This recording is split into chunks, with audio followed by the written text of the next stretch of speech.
অত্যন্ত গুরুত্বপূর্ণ বকেয়া ডিএ নিয়ে আজকের মন্ত্রিসভায় আলোচনা হবে। আমরা এক নিমেষে দেখে নেব সেভেন্থ পে কমিশন লাগু হবার পর সরকারি কর্মচারীদের বেতন কত হতে চলেছে।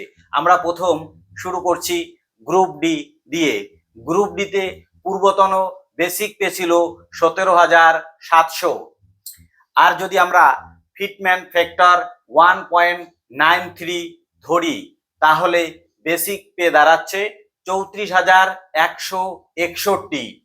তারপরে বেসিক পের উপরে ডিএ আমরা ধরলাম 58%, কেননা 50% ডিএ না হলে কিন্তু পরবর্তী কমিশনকে লাগু করা যায় না। 58 অর্থাৎ কেন্দ্রীয় হারে ধরেই আমরা হিসেব করছি, যদিও কেন্দ্রীয় হারেই দেওয়ার কথা।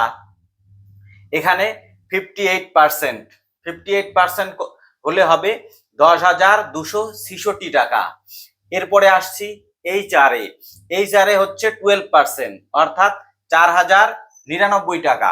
মেডিকেল আগে ছিল 500 টাকা, এবার ধরলাম 700 টাকা, অর্থাৎ টোটাল গ্রস স্যালারি দাঁড়াবে 49,266 টাকা। সেম ভাবে এবারে আমরা গ্রুপ সিতে দেখে নেব।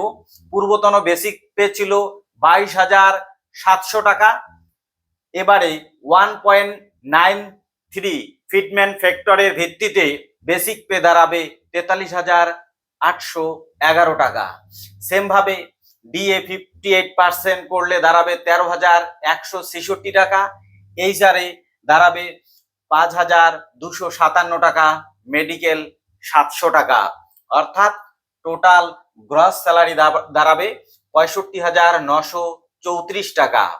এবারে আসছি আপার প্রাইমারি এবং নবম দশমে, যেহেতু একই স্যালারি।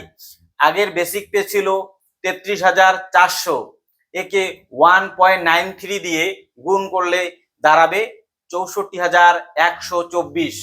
সেম ভাবে ডিএ যোগ হবে 19,372, এইচআরে যোগ হবে 7,694, মেডিকেল হচ্ছে 700, টোটাল হচ্ছে 91,890। এবারে আসছি আমরা একাদশ দ্বাদশ শ্রেণীর জন্য যারা আপনারা জয়েন করতে চলেছেন। এটা মূলত একদম স্টার্টিং স্যালারি।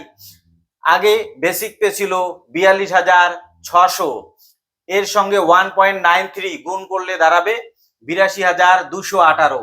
সেম ভাবে ডিএ 24,724, তারপরে এইচআরে 9,866, তারপরে মেডিকেলে থাকছে 700 টাকা, অর্থাৎ টোটাল 1,17,508 টাকা। এই ছিল আজকের সরকারি চাকরিজীবী যারা নতুন জয়েন করতে চলেছেন তাদের হিসেব সেভেন্থ পে কমিশন পাওয়ার পর। আর আপনারা যারা যারা কর্মরত রয়েছেন তাদের বেসিক পে অনুসারে এই হিসেবেই কিন্তু হিসেবটা হবে, আপনারা হিসেবটা করে নেবেন। সবাইকে ধন্যবাদ।